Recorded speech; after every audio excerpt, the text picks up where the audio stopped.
I told us the game. And now we control it and we run it. Hip-hop is us. We run hip-hop. Yeah, we run hip-hop. Down bottom, southern. If he's that confident, you know, I give him a little glimpse.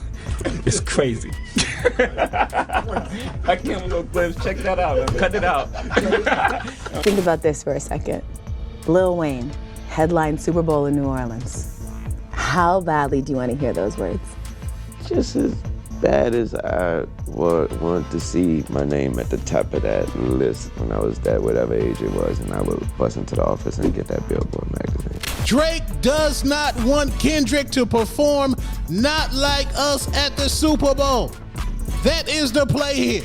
All this is because he does not want Kendrick to perform that song at the Super Bowl. Lord child, it's nasty. Birdman is out here stirring up drama again, and this time he's coming for none other than Jay-Z himself. And why, you ask? It's all about Kendrick Lamar possibly performing that scorching Drake diss track, Not Like Us, at the upcoming Super Bowl. But hold on to your seats because it gets even juicier. Birdman isn't just complaining. He's out here making these wild threats about exposing some major dirt on Jay-Z and Roc Nation. But child, let me tell you, the fans are absolutely dragging Birdman for even daring to open his mouth. And honestly, they've got a point. The audacity of this man to threaten anyone when his own closet is practically bursting with skeletons. We're talking about that massive $51 million lawsuit from Lil Wayne, Juvenile straight up calling him out for stealing money, and let's not forget poor Mannie Fresh, who just had to walk away from the label. And then there's that absolutely disturbing rumor about what Birdman allegedly did to young Lil Wayne. You and Wayne had like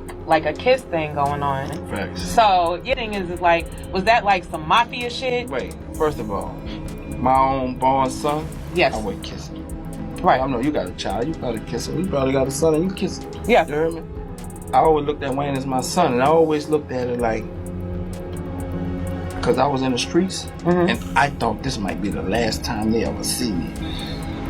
Now, honey, if you think this is Birdman's first rodeo with Jay-Z, think again. He's been throwing shade for years, especially during that whole messy situation about Lil Wayne being the best rapper alive. And don't even get me started on that drama with unpaid royalties. But here's the real tea. Everyone in the industry is saying Birdman needs to sit this one out and keep his mouth shut about this Drake and Kendrick Super Bowl situation before his own closet door flies open and all those skeletons come dancing out. But what I'm absolutely dying to know, and I know you are too, what exactly does Birdman think he has on Jay and Roc Nation? Is there actually some scalding hot tea he's sitting on, or is he just bitter and pressed because Jay-Z's called him out so many times before? Let's dive deep into this messiness. I don't give a about what other did it before me.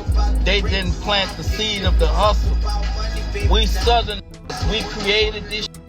I created this.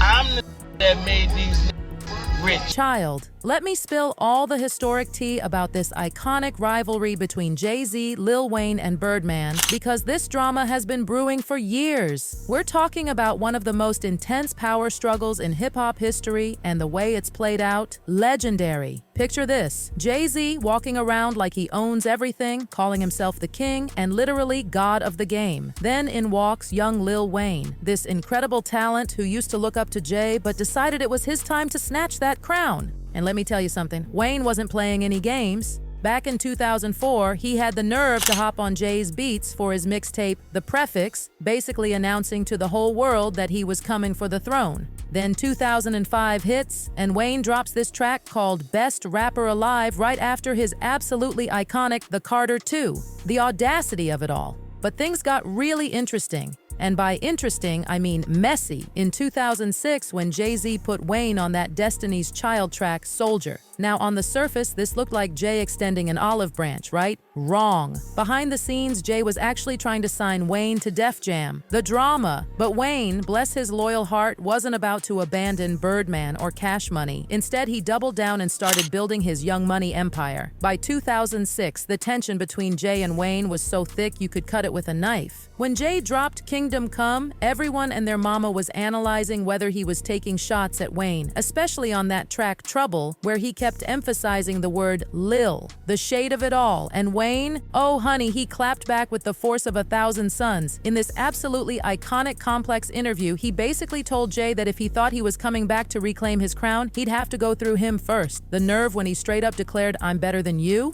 I mean, can you even? By 2007, this beef was simmering like your grandma's Sunday gravy. Jay threw more jabs at Wayne on T.I.'s Watch What You Say to Me, but then, plot twist, they suddenly collaborated on Hello Brooklyn 2.0 for Jay's American Gangster album. Everyone was absolutely gagged. But wait, because it gets even better. Wayne came through with this absolutely insane remix of Jay's Show Me What You Got, and people were saying he actually outdid Jay on his own track. The disrespect. Just when everyone thought this beef was about to explode into World War III, something magical happened. These two started showing each other respect, and by 2008, Jay even called Wayne my heir on Mr. Carter from The Carter 3. But Birdman? Chilly, he just couldn't let sleeping dogs lie. In 2009, he stirred the pot by declaring Wayne the best rapper alive, throwing the shadiest shade at Jay-Z in this interview with Tropical TV. Listen to this tea. I don't think Jay-Z is the #1 MC in no kind of way. Wayne's the best. He do the most, and he make the most money. How can you be the best if you don't make the most money? The nerve. And honey, Jay wasn't about to take that lying down. He fired back on AM with that iconic baby money line, basically telling Birdman his money was child's play. Wayne jumped in to defend his mentor with "It's good," even making this wild joke about kidnapping Beyonce, which honestly was crossing all kinds of lines. Then in 2012, Wayne kept the shade coming at this Young Money pre-Grammys party, rapping, "I asked her what you want to watch. She said surely not the throne." A clear dig at Jay and Kanye's album. But here's where it gets interesting. The beef never really exploded into full-on warfare. Jay made it crystal clear on La Familia that his family was off limits, as he should, and things stayed mostly on wax. Wayne even started calling Jay the GOAT, and both of them played down any serious beef. But now, child, this old drama is flaring up again because of this whole Kendrick SuperBowl situation. And Birdman, he's out here making threats about spilling all the tea on Jay and Roc Nation. Here's the piping hot situation. Kendrick is set to perform in New Orleans, which is basically Cash Money Records' backyard. I mean, they put New Orleans rap on the map.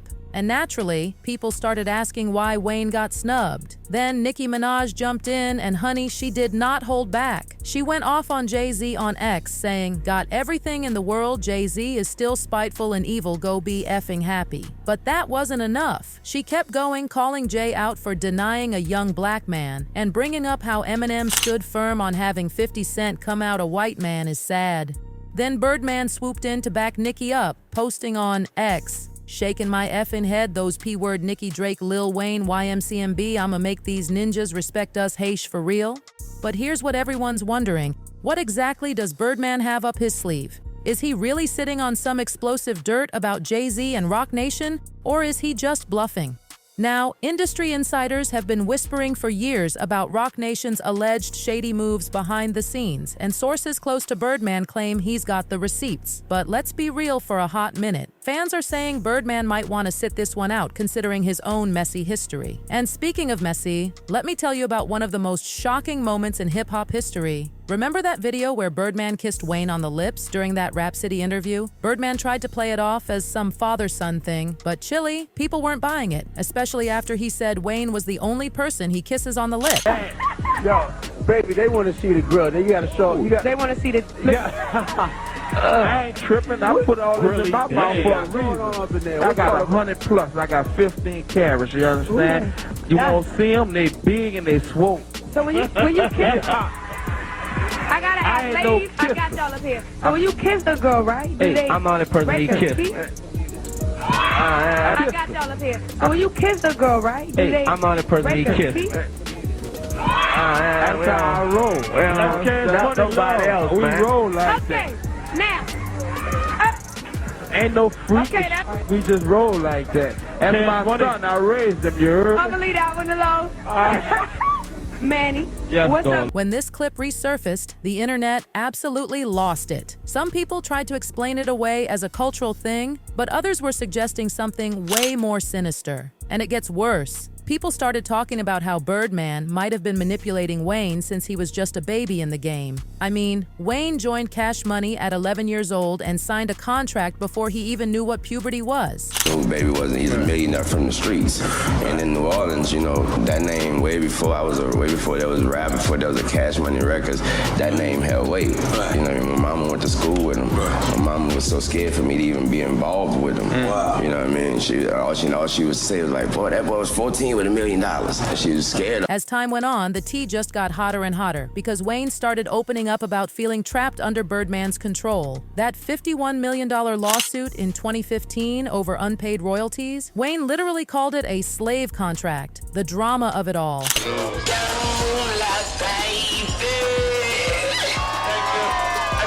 Turn y'all up for a second.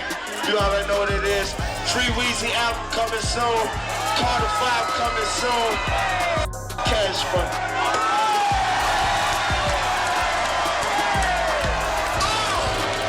But wait, because if we're spilling tea about skeletons in Birdman's closet, we have to talk about how he treated his artists. The way he allegedly exploited talent in the 90s and 2000s is absolutely scandalous. Take Turk's situation. Claimed Birdman completely abandoned him during his prison sentence. Like, who does that? We tried to work this situation out for 2 years, you know, and it came to a point where, you know, I mean, enough was enough. And we at where we at today, man, you know what I'm saying? So I'm just waiting. Hopefully, man, they'll be giving me a call or my attorneys a call, because I ain't talked to them since. And, you know, we be coming to some kind of agreement. You know what I'm talking about? Well, it won't even have to go no further. So I'm willing to sit down, man, and talk it out, you know what I'm saying? And admit where I was wrong at, you know what I'm saying? And see how things will work out. But I don't never think it'll be the same like it used to be. You know, because it's like any relationship. Once you don't have no trust, it ain't nothing. And then there's Juvenile, one of Cash Money's biggest stars in the 90s. After his massive success with 400 Degrees, this man literally had to walk away because the money situation was so messy. And I just felt like I need to be compensated for. I'm working hard. I just want to get paid for it. Now, was it a bad contract, or they just wasn't paying nobody? Yeah, it was a bad contract. It was a bad contract, and it was just other things going on outside of that where I felt like I needed to get paid for, like shows, a lot of things, man. I always wondered was it the fact that you were making money, but you just weren't making as much as Baby and Slim, so you felt like you needed a bigger cut because you were the hottest artist. Oh, no. You wasn't getting nothing at all. Man, my contract was for life, and I had to work my heart out. Yeah, I had to work my heart out for nothing. You know, so it was way bigger than that. Everybody had the same reason. It's just I was the one up on them first. Wayne had beef. I was warning them, you know. And I think that kind of made it bad for me too, because, you know, then they didn't want me around. You know, after that, like, okay, you putting these ideas. Gone, and then so, you know, it's cool. Juvenile didn't just quietly slip into the night either. He called Birdman out for being greedy and stealing money. And get this juicy bit of tea, he even spoke up about that whole kissing situation with Wayne. The plot just keeps thickening. Got whack, or, you know what I mean? I don't even look at him like that. Wayne, I look at him like a little boy. Because look at it, I mean, what kind of cat gonna go on national TV and kiss a cat that ain't his daddy and call him his daddy? You know what I mean? Oh man, radio. This is officially Real Talk Radio. Drama Hour in the building. Oh man, yeah. We got New Orleans in the building. Strong. I'm gonna tell y'all like this. They paint a picture wrong. And for you cats out there that think we be kissing, that's how we get along. No, we don't rock like that. I don't know what kind of picture they was trying to paint. This ain't no mafia. Right, that was cool. Cash Money wasn't no mafia, you know what I mean? And you definitely wasn't a mob boss or nothing like that. So I don't understand where the whole kissing situation came in at, you know what I mean? But honey, we're not done yet. Let's talk about Mannie Fresh, the legendary producer who literally made Cash Money's sound. His fallout with Birdman was so ugly, it makes a Real Housewives reunion look tame. People were saying he got pushed out by Birdman's manipulative business moves. So you spoke about Baby Birdman not paying you out your royalties. You know, did the money situation ever get worked out? I mean, that's what we going through right now. Like, we back at that point. You know, it was one time that was done. Now we back at that. Like, you know, and I wish it didn't have to be that way, but it's got to be that way because, you know, even prior to right now, you know, us speaking, they still selling music that, you know, it's got my name on it. And as an artist, I'm gonna always want that. Like, that's mine. That's earned. That's deserved.